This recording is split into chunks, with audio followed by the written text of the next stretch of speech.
She laughed for the cameras like the queen of an untouchable empire. Dior dress, diamond rings, hashtag girlboss. They called her the power goddess of New York's elite.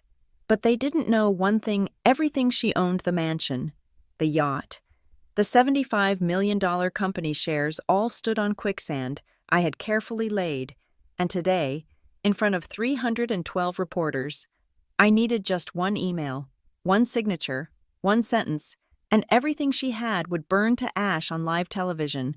My name is Harper Ellis, and until 3 weeks ago, I believed loyalty meant something in the glass towers of Manhattan.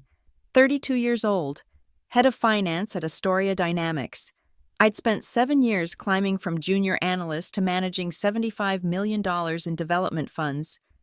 Richard Kincaid had been my mentor, the CEO who saw potential in a scrappy kid from Queens when everyone else saw another replaceable MBA graduate. But that Tuesday morning at 9:30 sharp, everything changed. I was reviewing quarterly projections in Conference Room A when she walked in. Serena Kincaid didn't just enter rooms, she conquered them. Hermes blazer, Louboutin heels clicking against marble like a countdown to execution. The entire finance team went silent. She wasn't supposed to be here. She never came to our floor. "Don't stop on my account," she said, voice dripping honey over broken glass. "I'm just here to observe how my husband's protégé handles our money. Our money, not the company's, ours." I continued my presentation, keeping my voice steady as I outlined the renewable energy initiative we'd been developing for 18 months. Slides full of data, projections, risk assessments, everything bulletproof, or so I thought. "Stop." Serena raised one manicured finger. "This is what you've been working on. This is your grand vision for $75 million. The room held its breath. 23 people, and not one dared move. "These projections," she continued, walking slowly around the conference table like a predator circling prey, "are amateur hour. Any first-year analyst could see the gaps. The assumptions are laughable, the risk models incomplete." My hands stayed flat on the table, no trembling, no flinching. "If you have specific concerns, Mrs. Kincaid, I'd be happy to address them." She laughed, not the polite laugh of boardrooms, but something raw and cruel. "Specific concerns. My specific concern is that Richard has entrusted the future of this company to someone who clearly got their position through charm rather than competence." The words hung in the air like a noose. Everyone knew what she was implying. The late nights Richard and I had spent working on strategies, the conferences we'd attended together, the completely professional relationship she was now painting with different colors. "Look at them," she gestured to my team. "They know it too. They're just too polite to say it. How does it feel, Miss Ellis, knowing everyone in this room questions whether you earned your position or earned it?" My jaw clenched, one muscle twitch. That's all I allowed myself. Marcus, our senior analyst, shifted uncomfortably. Tina, my closest colleague, stared at her laptop screen. Nobody defended me. Nobody dared. Serena moved to the head of the table, my usual spot, and sat down with deliberate slowness. "Effective immediately. All expenditures over $10 million require my personal approval. Consider this a learning opportunity. Harper, some of us were born to handle wealth. Others should stick to what they're good at." She stood, smoothing her skirt. "Meeting adjourned. Harper, stay behind." The room emptied in seconds, rats fleeing a sinking ship. When we were alone, Serena's mask dropped completely. "You think you're special. Don't you, Richard's little success story, the hungry girl from nowhere who made it big?" I finally spoke, voice low and controlled. "I think I'm good at my job." "Your job exists because I allow it. This company runs on my family's connections, my social capital, my network. Richard may be CEO, but I'm the oxygen, and you're a temporary employee who's forgotten her place." She leaned in close enough that I could smell her Tom Ford perfume. "That's $75 million. It's already allocated. My sustainability foundation needs funding, and Astoria will provide it. You'll process the paperwork, you'll smile for the cameras at the announcement, and you'll thank me for the opportunity to be part of something bigger than your pathetic quarterly reports. My fingernails dug crescents into my palms under the table. That's misappropriation of corporate funds. That's business, sweetie, my business. You can either play along and keep your nice salary, your corner office, your reputation, or you can resist and find out how quickly I can make you unemployable in every firm from here to San Francisco. She headed for the door, then paused. Oh, and Harper, that suit you're wearing, the theory one you probably saved 2 months to afford? It's last season. Details matter in this world. You should know that by now. The door closed with a soft click. I sat alone in the conference room for exactly 3 minutes. 3 minutes to let the rage crystallize into something harder, sharper, more useful than anger. She thought I was nothing, a pawn, a small person she could humiliate and discard. She was wrong. I opened my laptop and typed a single command into our system terminal. A screen of code appeared, the architecture I'd built, the security protocols I'd designed, the authentication system that processed every major transaction in this company. My system, my rules, my game. Serena Kincaid had just made the worst mistake of her privileged life. She'd declared war on someone who had nothing left to lose and everything to prove. And unlike her, I didn't need designer suits or family connections to destroy someone. All I needed was patience, precision, and the right pressure point. The hunt had begun. The revelation came 3 days later, courtesy of Tina Martinez and 2 bottles of wine at her Brooklyn apartment. Harper, you need to see this. She pushed her laptop across her coffee table, past the takeout containers and crumpled tissues. Tina had been crying, not unusual these days. Half the finance team was updating their resumes after Serena's performance. On the screen was an internal memo, accidentally CC'd to Tina by our CFO Daniel Morrison's assistant. The subject line read, Project Renaissance, Confidential Fund Restructuring. I read it twice, then a third time, each pass making my blood run colder. They're moving the entire Renewable Development Fund, Tina whispered, as if Serena might hear us from her Upper East Side penthouse. $75 million. Harper, they're calling it a sustainability initiative, but look at the allocation structure. The numbers told a story of elegant theft. 3 shell organizations, all registered in Delaware within the past month, each with boards populated by Serena's charity friends, her Pilates instructor, her personal stylist, people who would rubber stamp anything for a taste of high society. The Kincaid Family Foundation gets $40 million, I read aloud. Environmental consulting fees, $15 million. Administrative costs, $12 million. Actual sustainable development projects, $8 million. It's genius, Tina said bitterly. Legal enough to pass audit if nobody looks too closely. Corrupt enough to fund their lifestyle for the next decade. I studied the authorization chain. Richard's signature was already there. Dated tomorrow, pre-signed. Probably without reading. Daniel Morrison had approved the accounting structure. 3 board members had given preliminary consent. But there was one signature missing. One approval that would make it all legitimate. Mine. They need you, Tina said, following my gaze. The fund technically falls under your department, without your verification. The transfer triggers an automatic review. With it, she shrugged. It's just another executive decision. So I refuse to sign. Then you're fired for insubordination. They put in someone who will sign, and the transfer happens anyway. Plus, Serena destroys your career. You know she wasn't bluffing about that. I stood up, pacing Tina's small living room. 6 steps to the window, 6 steps back. Outside. Brooklyn sprawled under a gray March sky, indifferent to the crime being plotted in Manhattan's towers. There's something else, Tina said quietly. I did some digging after the meeting. That software system you built, the one that handles all our major transactions. What about it?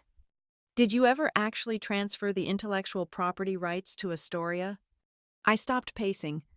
What do you mean? I pulled the contracts. You built that system as an independent contractor before Richard hired you full-time. The company uses it under a licensing agreement, but the core code, the authentication protocols, Harper, you still own them. The room seemed to shift, like the moment when a chess player suddenly sees checkmate 7 moves ahead. You're telling me, I said slowly, that every transaction over $10 million in this company requires authentication from software that I personally own. Not just that, Tina pulled up another document. Look at Section 47, subsection 12 of the user agreement. It's buried in technical jargon, but essentially it says that any transaction flagged as high risk by the system requires additional verification from the, and I quote, original logic architect. That's me. That's you. And guess what gets automatically flagged as high risk? Any transfer to a newly registered organization, like, say, 3 shell companies in Delaware. I sat back down, mind racing. They don't know. How could they? Richard barely reads his emails, let alone technical documentation.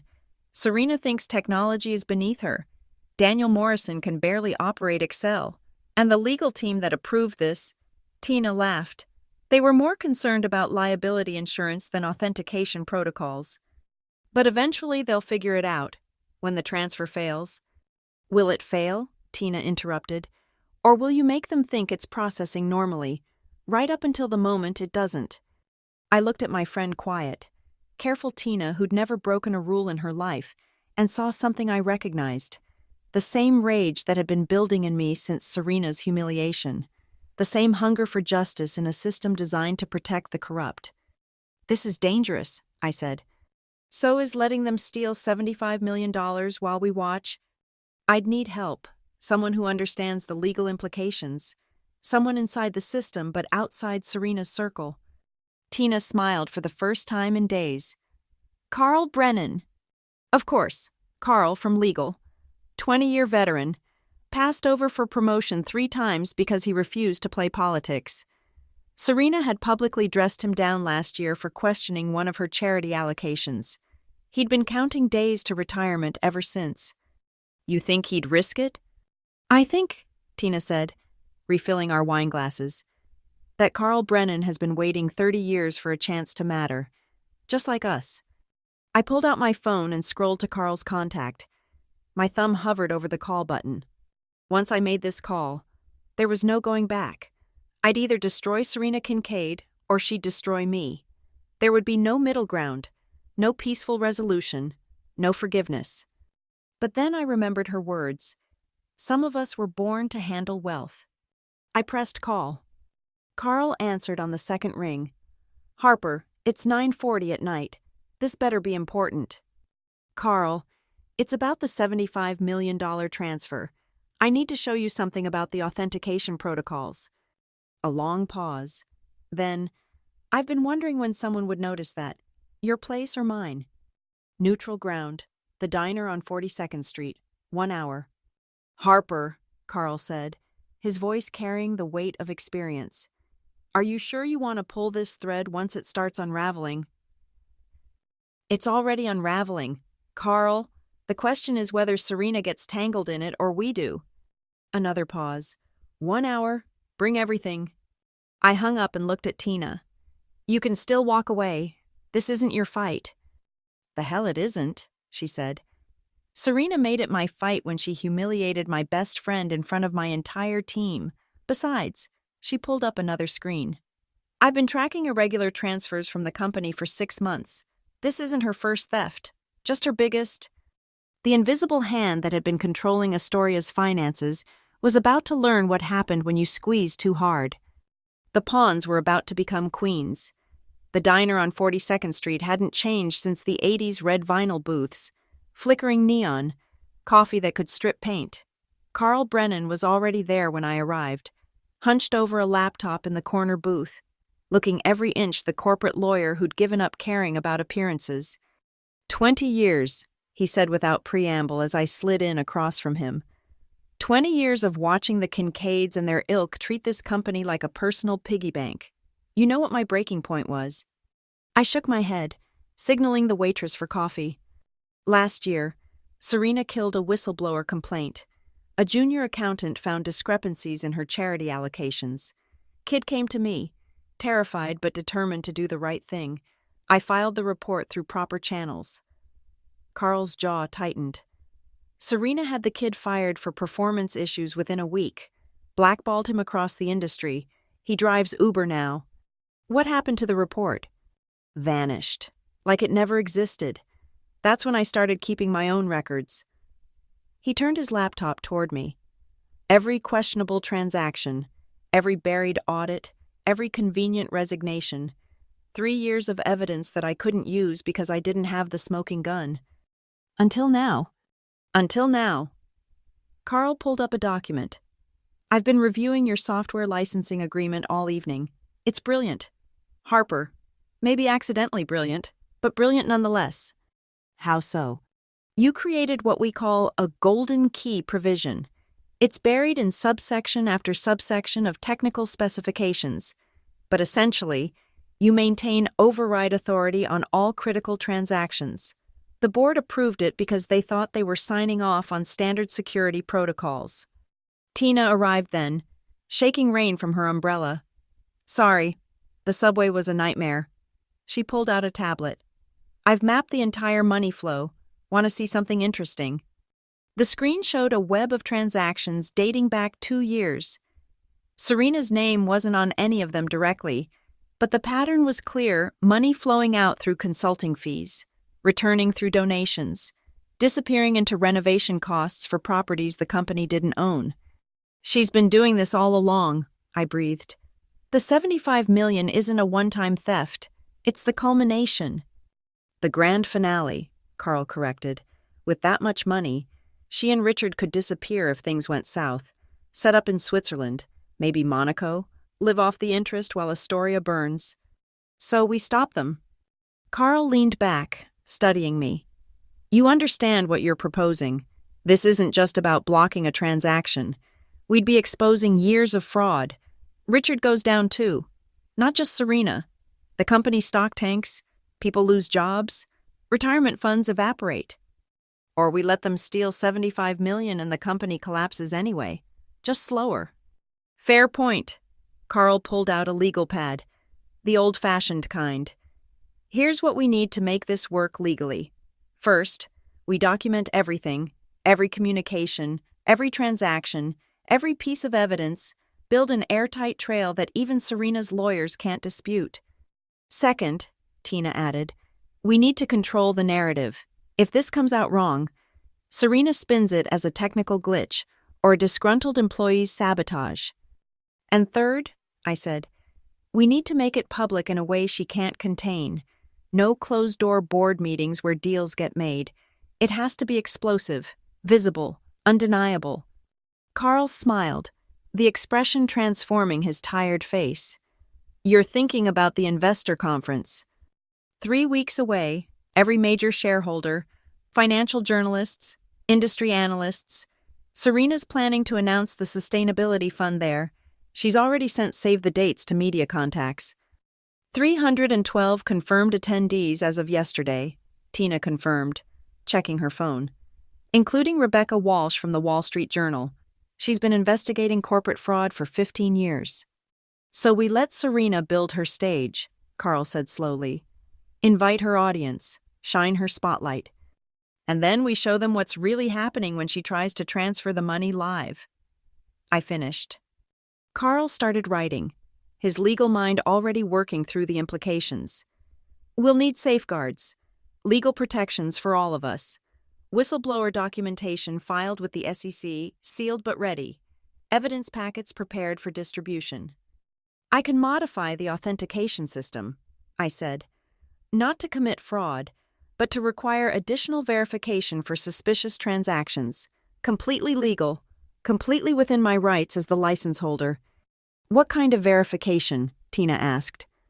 The kind that displays the real destination of funds, the kind that shows the shell company connections, the kind that makes it impossible to hide what's really happening. Carl looked up from his notes. You realize she'll destroy you for this, even if we win, even if she goes to prison. Serena Kincaid will spend every remaining cent of her fortune making sure you never work in finance again. She already promised to do that, I reminded him. At least this way. She pays a price too. We spent the next 3 hours in that diner, mapping out every detail. Carl would create the legal framework, ensuring everything we did was technically within bounds. Tina would gather financial evidence, building an undeniable paper trail, and I would prepare the software trap, not illegal manipulation, but a simple enforcement of existing security protocols that had been ignored for years. One more thing, Carl said as we prepared to leave. We need insurance. Something that ensures the truth comes out even if Serena tries to bury it. What kind of insurance? He smiled, pulling out an old business card. Rebecca Wall shows me a favor. 15 years ago, I leaked her information about a pharmaceutical scandal, made her career. I think it's time to call in that debt. You want to bring in a journalist. Not bring in, not yet, but feed her enough to make her curious. Let her start her own investigation. That way, when everything explodes at the conference, she's ready with the full story. Serena can't buy or bury everyone. I looked at my two conspirators, Carl with his rumpled suit and decades of suppressed anger, Tina with her quiet determination and meticulous records. 3 corporate nobodies about to take on New York royalty. Once we start this, there's no stopping, I said. We're betting everything. I'm 63 years old, Carl replied. My wife died 2 years ago. My kids live across the country, and my idea of excitement is completing the Sunday crossword. I've got nothing to lose except the chance to finally do something that matters. And I'm tired of being stepped on, Tina added. Tired of watching the worst people win because the rest of us are too scared to fight back. I raised my coffee cup, the fluorescent lights making the cheap ceramic gleam. To burning it all down. To controlled burns, Carl corrected, ever the lawyer. The kind that clear out the dead wood so something better can grow. We clinked cups. 3 unlikely arsonists planning to set fire to $75 million in corruption. Serena Kincaid thought she held all the cards. She was about to learn that in the digital age, the house always belonged to whoever controlled the code. The launch of Astoria Forward was pure Serena Kincaid, excessive, orchestrated, and designed to make her the center of the universe. She'd rented the Rainbow Room, 65 floors above Manhattan, with its Art Deco glamour and 360-degree views of the city.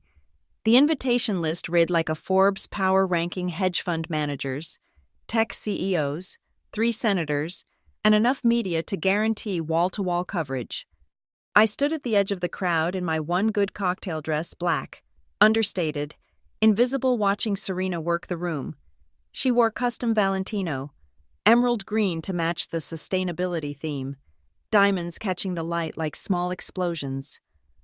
Richard trailed behind her, shaking hands and looking increasingly uncomfortable as his wife's show progressed. Ladies and gentlemen, Serena's voice rang out as she took the stage, the Manhattan skyline glittering behind her. Tonight marks a revolutionary moment for Astoria dynamics. We're not just talking about profit anymore, we're talking about purpose. The crowd applauded. I sipped my champagne and waited. For too long, corporations have treated environmental responsibility as an afterthought, a PR move, a box to check. She paused for effect, those acting classes from her 20s finally paying off. But Astoria Forward changes everything. $75 million dedicated to sustainable innovation, real money, real change, real leadership. More applause. Someone shouted, "Brava!" Probably one of her Hamptons friends. Some people. Serena's eyes found me in the crowd, a predator marking prey. Think small. They see quarterly reports, risk assessments, the same tired metrics that have kept American business stagnant for decades. But true visionaries, true leaders, see beyond the spreadsheet. A few people turned to look at me. The financial press knew who I was, knew my role in the company. The snub was as subtle as a sledgehammer. Tina appeared at my elbow, phone in hand. She's really going for it, she whispered. Let her. The higher the climb, the more spectacular the fall. Tina showed me her screen. Carl just confirmed. Rebecca Walsh is here, third row. She's been recording everything. On stage, Serena was building to her crescendo, which is why I'm personally overseeing this initiative, not through committees or bureaucracy, but through direct action. The old guard of corporate finance, the penny pinchers and naysayers, they don't understand what we're building here. The old guard, someone behind me muttered. She means you, Harper. I turned to find Daniel Morrison, our CFO, sweating despite the air conditioning. Daniel, enjoying the show. She's out of control, he said quietly, then louder. I mean, she's really taking charge, isn't she? Oh, she's definitely taking something. His face flushed. I don't know what you mean. Sure you don't. I smiled pleasantly. Tell me, when you signed off on those Delaware shell companies, did you actually read the incorporation documents? Or did Serena just tell you where to sign? Daniel's champagne glass trembled. I should go. You should. But first, a word of advice when this goes south, and it will. Make sure you have documentation showing you were just following orders. Prosecutors love a cooperative witness. He practically ran away. On stage, Serena was introducing a video presentation smiling children in green fields, solar panels, wind turbines, the usual greenwashing propaganda. But I noticed something the crowd didn't, her phone buzzing repeatedly on the podium. She glanced at it, frowned, then continued smiling. Technical difficulties with the fund transfer, Tina murmured, reading her tablet. The system's requesting additional authentication. She's getting worried. Not worried enough. She still thinks it's a glitch. The video ended with Astoria's logo transforming into a green leaf. Serena returned to the microphone. Now, I know some of you are wondering about the specifics. How do we ensure this money goes where it's promised? How do we maintain transparency while moving at the speed of innovation? Great questions, someone called out, Rebecca Walsh. Her voice carried the skepticism of a career spent exposing corporate lies. Serena's smile tightened. Accountability is built into our process. Every dollar tracked, every investment verified. In fact, our head of finance is here tonight. Harper Ellis. Would you mind joining me on stage? The crowd parted like the Red Sea. Every eye in the room turned to me. This wasn't in her script. This was improvisation, an attempt to humiliate me publicly, make me endorse her theft in front of witnesses. I set down my champagne and walked to the stage, my heels clicking against marble in the sudden silence. The climb up the 3 steps felt like ascending a gallows. Harper has been instrumental in structuring this fund, Serena said, her tone suggesting instrumental meant obstructive. Tell everyone how excited you are about Astoria Forward. She handed me the microphone like she was handing me a noose. I looked out at the crowd, the great and good of New York, the media, the money. Then I looked at Serena, radiant in her certainty that she'd won. Astoria Forward is certainly ambitious, I began, my voice steady. $75 million is a lot of money. It requires careful handling, precise documentation, and absolute transparency. Every transaction monitored, every dollar accounted for. Of course, Serena interjected, trying to take back the microphone. I stepped away, continuing, which is why our authentication systems are so robust. Multiple levels of verification, automatic auditing, real-time tracking of funds. It's actually fascinating how technology can prevent mistakes. Thank you, Harper. For instance, I raised my voice slightly, any transfer to newly created entities triggers additional scrutiny. Shell companies, especially those registered in Delaware within the past 90 days, require special authorization. It's a safeguard against fraud. The room had gone very quiet. Rebecca Walsh was typing furiously on her phone. Serena's face had turned pale beneath her foundation. How wonderful! Technical details. I'm sure everyone's fascinated. She finally grabbed the microphone. Let's move on to the reception. Enjoy the evening, everyone. Music swelled, but the spell was broken. Small groups formed, whispering. Several journalists approached me as I left the stage, but I waved them off. Serena caught my arm near the elevator, her nails digging in through fabric. What did you just do? My job, explaining our financial safeguards to stakeholders, transparency. Remember, you stupid little, she caught herself, noticing observers. You have no idea what you're playing with. Neither do you, I pulled free. But you're about to learn. Her phone rang. She answered, her face cycling through confusion, anger, and then something approaching fear. What do you mean the transfer's blocked? Override it. I don't care what the system says. Get Daniel. I left her there, screaming into her phone while 300 of New York's elite pretended not to notice. In the elevator down, Tina texted me. She's calling emergency meetings with tech support.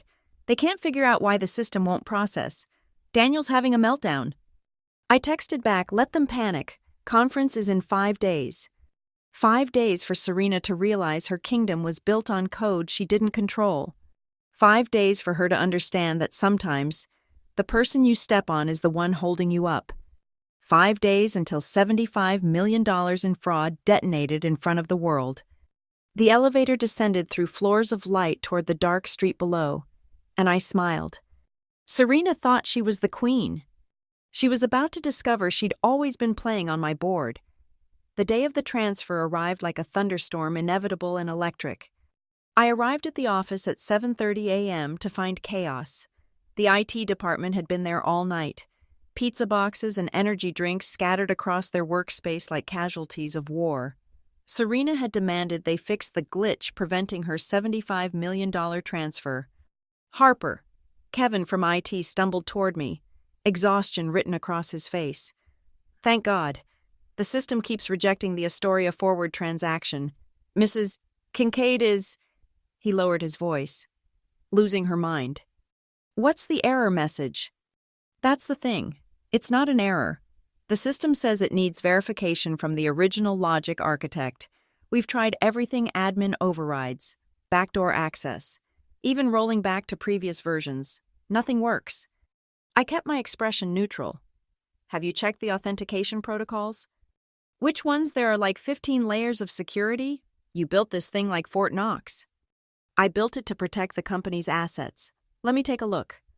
I sat at his terminal, fingers flying across the keyboard, putting on a show of diagnostic checks I didn't need. The truth was simple. The system was working exactly as designed. Every attempt to force the transfer only triggered more security flags. See this? I pointed at a line of code. The transaction is flagged because the receiving entities were registered less than 90 days ago. It's a standard anti-fraud measure. Can you override it? Technically, yes. Legally, that would require board approval and SEC notification. It's designed to prevent exactly the kind of rapid fund movement that money launderers use. Kevin's face went pale. Mrs. Kincaid is going to kill me. Mrs. Kincaid doesn't understand technology. That's not your fault. At 9 a.m. sharp, my desk phone rang. Richard's assistant. Mr. Kincaid needs you in the executive conference room. Immediately. The 41st floor felt like entering a war zone. Serena stood at the head of the table, her usually perfect appearance showing cracks, smudged mascara, a coffee stain on her silk blouse. Richard sat beside her, looking like he'd aged 5 years overnight. Daniel Morrison was there too, laptop open, sweat staining his collar. Fix it, Serena said without preamble. Fix what? Don't play dumb. The transfer. Your system is blocking it. The system is functioning as designed. It's preventing a suspicious transaction. Suspicious. Richard finally spoke. Harper, this is the Astoria Forward Initiative. You were part of planning this. I was part of planning a sustainable development fund. I wasn't part of planning transfers to 3 Delaware shell companies created last month with no operational history, no physical addresses, and boards consisting entirely of Mrs. Kincaid's personal acquaintances. The room went silent. How dare you? Serena whispered. I'm stating facts. The system flagged these as high-risk transfers. That's what it's supposed to do. Then unflag them. I can't without cause. That would be a breach of fiduciary duty. Serena slammed her hand on the table. You work for this company. Actually, I work for the shareholders, and my job is to protect their interests. Richard, Serena turned to her husband. Fire her. Richard hesitated. If we fire Harper now, with the investor conference tomorrow, with the transfer blocked, it'll look like we're hiding something. We're not hiding anything. Daniel cleared his throat. Actually, there might be a perception issue. If the press learns we fired our head of finance the day before a major fund announcement, then what do you suggest? Serena's voice could have frozen hell. We proceed with the conference, Richard said slowly. Announce the initiative as planned. Complete the transfer live, showing full transparency. Harper processes it on stage, proving everything is above board. Serena's eyes narrowed. Yes, perfect. Harper will process the transfer publicly. Show everyone there's nothing suspicious about it. They all looked at me. Of course, I said. Full transparency. The system will display all transaction details on the main screen, account numbers, recipient information, ownership structures. Everyone will see exactly where the money is going. Daniel went paler. All details. That's what transparency means, Daniel. Serena stood. Fine. Tomorrow, 10 a.m., you'll process the transfer on stage. And Harper, if you sabotage this, I'll sue you into oblivion. You'll lose everything, your career, your savings, your reputation. I'll make sure you never work anywhere again. Understood. Get out. I left the conference room and took the elevator down to my office. Tina was waiting. They want me to do it live, I told her. On stage? In front of everyone. They're insane. They're desperate. They think if I refuse publicly, they can spin it as insubordination. If I comply, they get their money. And if you expose them, then we better hope Carl's legal protections hold. My phone buzzed. A text from Carl. Walsh is ready. She has everything. Whatever happens tomorrow, the story will run. I sat at my desk and pulled up the authentication system one more time. Tomorrow, I would stand on stage in front of 312 people and enter a simple command. The system would do exactly what it was programmed to do, display the truth. The irony was perfect. Serena had demanded transparency. She was about to get it. I looked out my window at the city below. All those lives continuing unaware that tomorrow, $75 million in fraud would detonate in real time. The Queen would fall. The kingdom would shake, and a girl from Queens that nobody was supposed to notice would light the match. My phone rang. Kevin from IT. Harper, Mrs. Kincaid is demanding we disable all security protocols for tomorrow. Tell her that would require a complete system shutdown. No transactions could process for 48 hours. She said she doesn't care. Then remind her that would include payroll. 20,000 employees not getting paid. See how that plays in the media. I hung up and opened my laptop. One more night to ensure everything was perfect. One more night before Serena Kincaid learned that in the digital age, code was law. And I had written the Constitution. The email went out at 3:17 a.m., while Serena was sleeping in her $8,000 sheets and dreaming of her empire. I'd spent 6 hours crafting it, every word chosen with surgical precision. The recipient's 12 major shareholders controlling 63% of Astoria's stock, and 3 financial journalists from the Wall Street Journal, Bloomberg, and Reuters. The subject line: Critical Authentication Protocol Alert. Astoria Dynamics Fund Transfer. The body was simple, professional, and devastating. Dear stakeholders, as head of finance and the original architect of Astoria's transaction authentication system, I am legally obligated to notify you of an impending high-risk transfer scheduled for today's investor conference. The 75 LIM allocation designated for Astoria Forward has been flagged by our security protocols due to the following concerns. Recipient entities registered in Delaware within the past 30 days, no operational history or physical addresses for receiving organizations, board compositions that may present conflicts of interest, unusual fund distribution patterns, inconsistent with stated sustainability goals. Per Section 4712 of our authentication protocol, any transaction meeting these criteria requires additional verification to prevent potential fiduciary violations. All documentation is attached for your review. The transfer will be processed live at today's conference, with full transparency as requested by Mrs. Serena Kincaid. This notification is sent in accordance with my contractual obligations to protect shareholder interests. Regards, Harper Ellis, Head of Finance, Astoria Dynamics. Attached were 15 documents and corporation papers for the shell companies, fund distribution plans showing $40 million going to Serena's personal foundation, emails from Daniel Morrison expressing concerns about the structure and the authentication protocol itself, highlighting the exact provisions being triggered. By 7 a.m., my phone was melting down.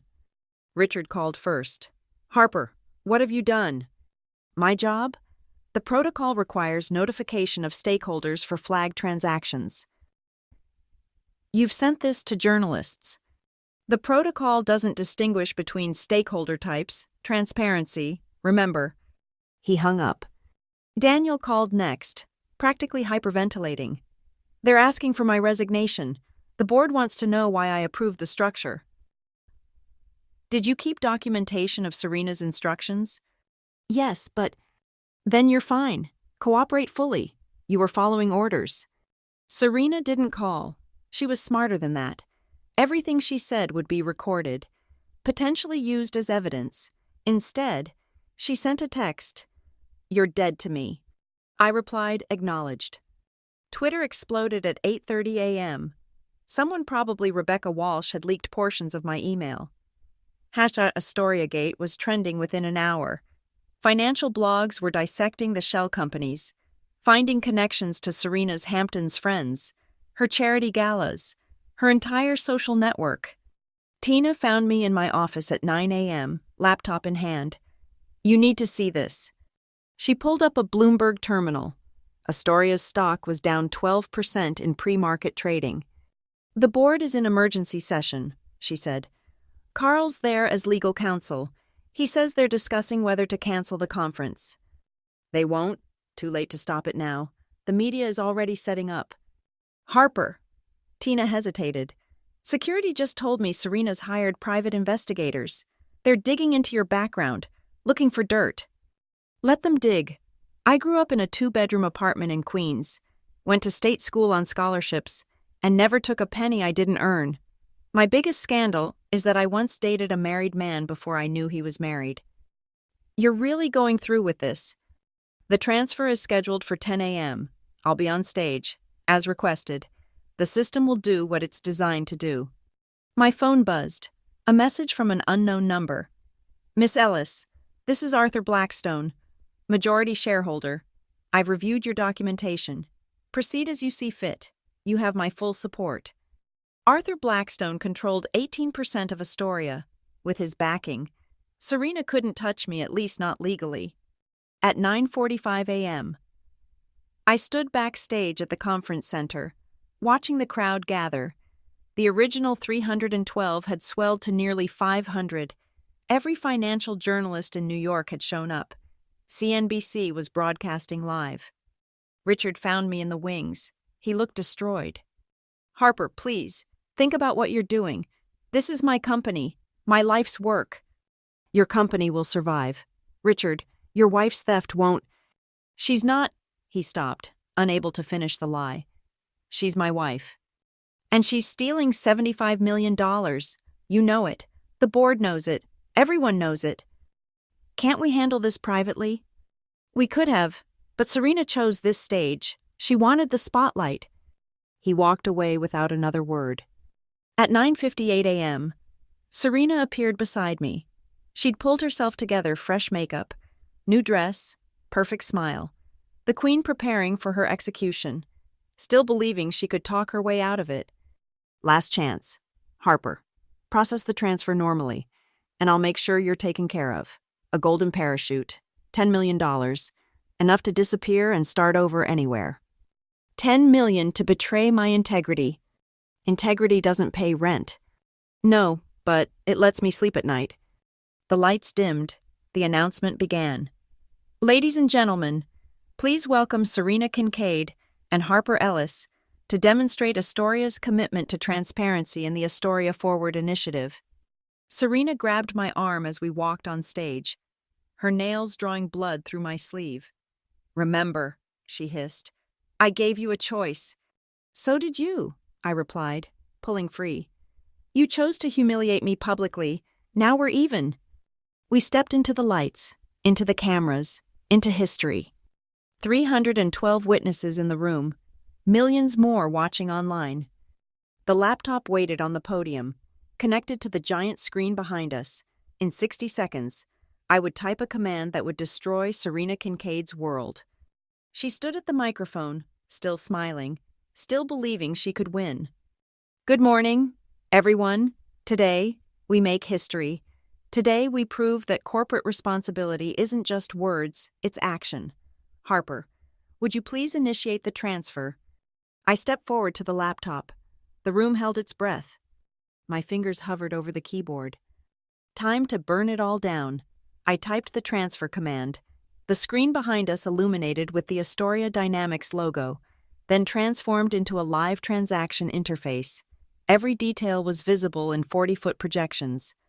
"Initiating transfer of $75 million, I announced, my voice carrying through the silent auditorium. The system responded immediately. Red warning boxes cascaded across the screen. "Transaction flagged. High risk alert. Recipient verification required. Shell company warning.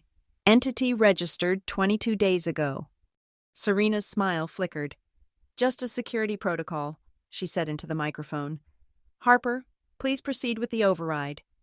"I need to show the stakeholders what's being flagged," I replied, loud enough for everyone to hear.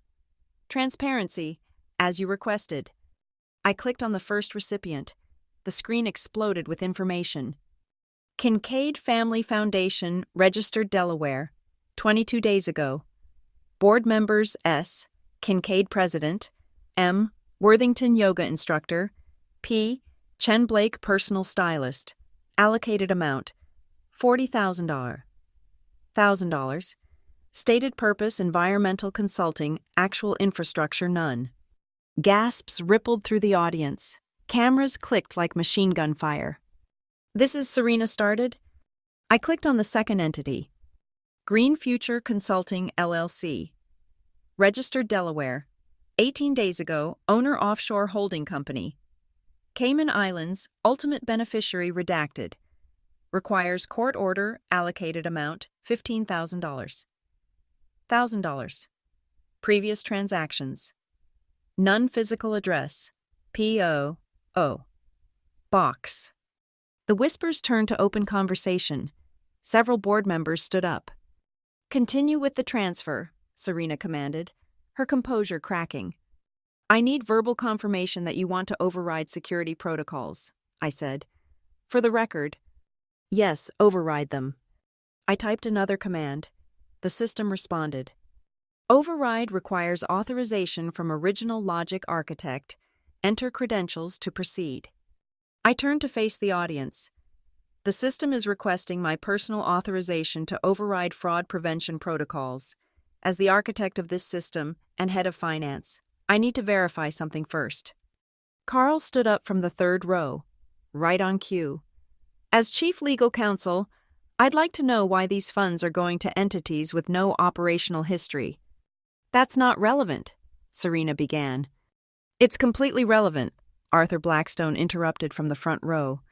"Mrs. Kincaid, can you explain why $40 million of company funds are being transferred to your personal foundation?"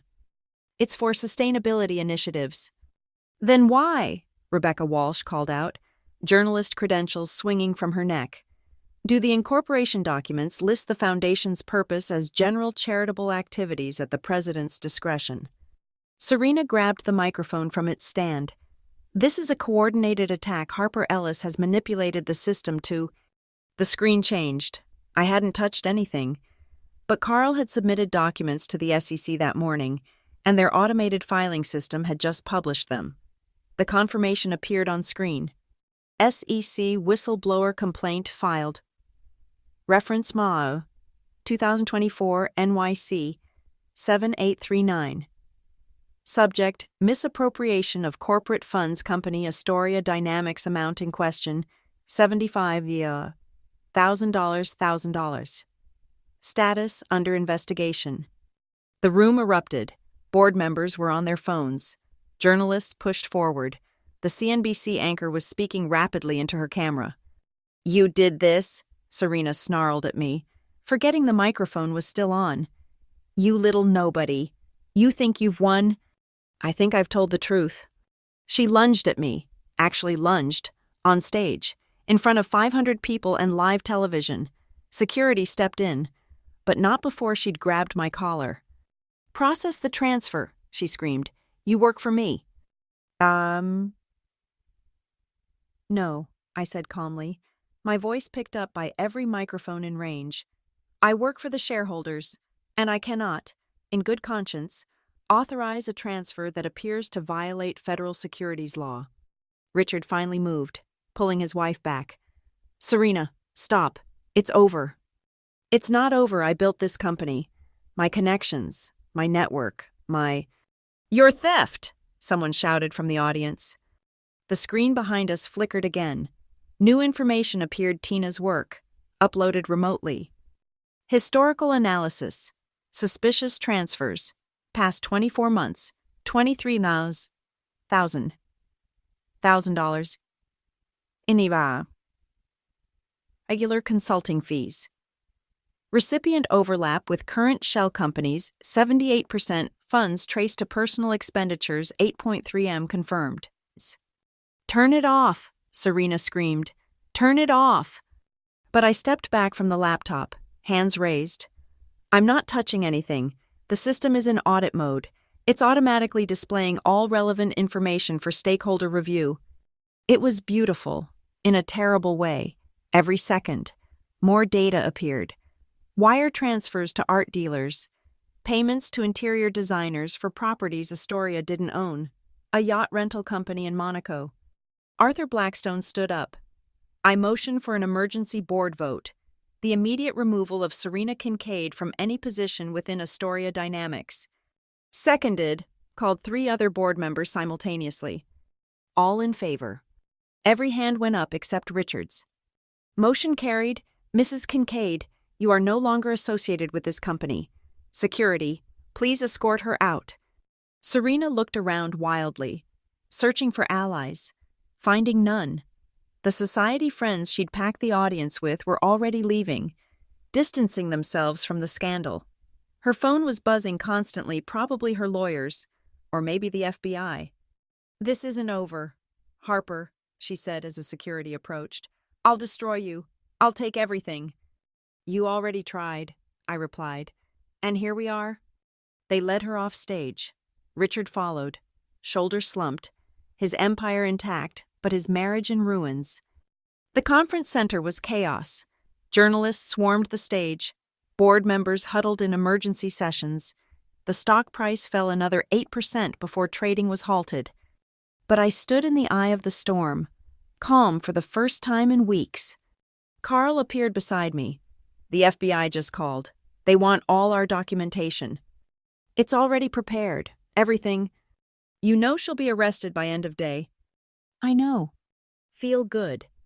I looked at the screen still cycling through evidence of Serena's crimes, at the journalists frantically reporting the biggest corporate scandal of the year, at the empire Serena thought was untouchable crumbling in real time.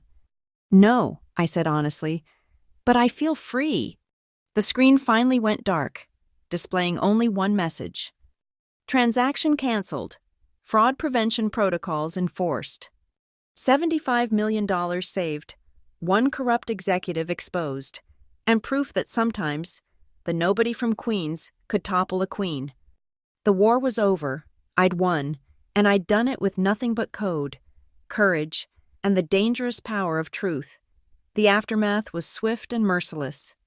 By 2 p.m., FBI agents had arrived at Astoria Dynamics with boxes and warrants. They sealed Serena's office, the one she'd decorated with stolen funds, and began their investigation.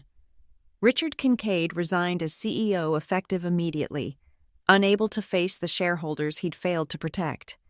By 4 p.m., Serena's assets were frozen. Every account, every property, every jewel she'd bought with embezzled money all locked down pending investigation. The Hamptons house she'd renovated with company funds. The art collection donated to Astoria but hanging in her private residence. The $40 million foundation that existed only on paper. All gone with a judge's signature. By 6 p.m., she was in federal custody. The photo of her in handcuffs, designer dress wrinkled, makeup smeared, became the most shared image on financial Twitter. The Queen brought low. Her empire of theft collapsed in a single day. I sat in my office, my former office, as I'd resigned an hour ago, boxing up my belongings. A photo of my parents, immigrants who'd worked 3 jobs to put me through school. A stress ball shaped like a $sign. A gift from Tina. The original printed code for the authentication system framed my masterpiece, in a way. Arthur Blackstone knocked on my door. Leaving already. My work here is done. Is it? He sat down, studying me with eyes that had seen 40 years of corporate warfare. The board met, unanimously voted to offer you the position of CFO. Daniel Morrison has been terminated. I appreciate that, but we're also proposing a complete restructure, new governance, new oversight, new ethics protocols. We need someone who understands both technology and integrity. That's you. I shook my head. I can't. Every time I'd walk these halls, I'd remember what happened here. Besides, I made too many enemies today. Half the old guard will never forgive me for exposing their complicity. Then what will you do? I smiled. The first real smile in weeks. I've had an offer from a startup, financial technology, building systems to prevent exactly this kind of fraud. They want me to lead development, clean slate, honest work, no more corporate politics. Pay. 1/3 of what you're offering. But I'll sleep at night, and I'll build something that matters. Arthur stood, extending his hand. Astoria's loss, but I understand. You've earned your freedom. After he left, Tina and Carl joined me for one last toast in my office scotch from Carl's emergency drawer, poured into coffee cups. To burning it all down, Carl raised his cup. To controlled burns, I corrected, echoing his words from that night in the diner. To justice, Tina added. We drank, and for a moment, 3 corporate nobodies who'd toppled an empire felt the weight of what we'd done. What happens to Richard? Tina asked. Probably nothing criminal, Carl replied. Willful blindness isn't always prosecutable, but civil suits will destroy him. Shareholders will want blood. And Serena. Federal prison, 5 to 10 years, minimum, maybe more if they find what I think they'll find in those Cayman accounts. My phone buzzed. A text from an unknown number. I opened it, expecting another journalist or lawyer. Miss Ellis, you don't know me, but I'm the accountant Serena had fired last year, the one who tried to report the fraud. Thank you. Today you gave me back my faith that truth matters, Gretel Chen. I showed it to Carl. He smiled sadly. The kid who drives Uber now. At least he knows he was right. Maybe we can help him, I said. The startup is hiring. Saving one more soul from Serena's destruction. Why not? We saved $75 million. What's one more recovery? At 8 p.m., I walked out of Astoria Dynamics for the last time. The security guard, who'd watched me arrive at dawn and leave at midnight for 7 years, nodded respectfully. Hell of a thing you did, Miss Ellis. Just my job, Marcus? No, he said firmly. It was more than that. Outside, Manhattan glittered with its usual indifference. Taxis honked, pedestrians rushed, the city churned on. Somewhere, Serena was sitting in a federal holding cell. Her Hermes and Louboutins replaced with orange cotton.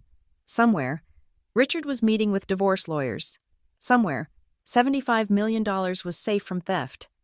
And somewhere in Queens, a girl who'd grown up believing hard work and honesty mattered had proven they still did. I caught a taxi, giving the driver my address. As we pulled away from the tower where I'd spent 7 years of my life, my phone lit up with messages, job offers from rival firms. interview requests from major outlets, a book deal proposal from a literary agent. I turned the phone off. Tomorrow, I'd start building something new, something clean, something that couldn't be corrupted by people like Serena Kincaid. But tonight, I just wanted to go home, call my parents, and tell them their daughter had done the right thing. The taxi drove on through the New York night, carrying me away from the ashes of Serena's empire and toward whatever came next. I'd entered that building as Harper Ellis, head of finance, keeper of corporate secrets, servant to power. I left as Harper Ellis, whistleblower, destroyer of corruption, free woman. The queen was dead. Long live the code. In the rearview mirror, Astoria's tower grew smaller, its lights just another constellation in Manhattan's sky. I didn't look back again. Some victories don't need witnesses. Some fires burn so bright, they light their own way forward. Thank you so much for listening to this story of corporate revenge and justice. I'd love to know where in the world you're listening from. Drop a comment below, and let's connect. If this tale of taking down corruption resonated with you, please subscribe to the channel and share your thoughts on Harper's journey. Did she do the right thing? What would you have done in her position? Your perspectives make these stories come alive. Until next time, remember sometimes the nobody in the corner office holds more power than the somebody in the penthouse.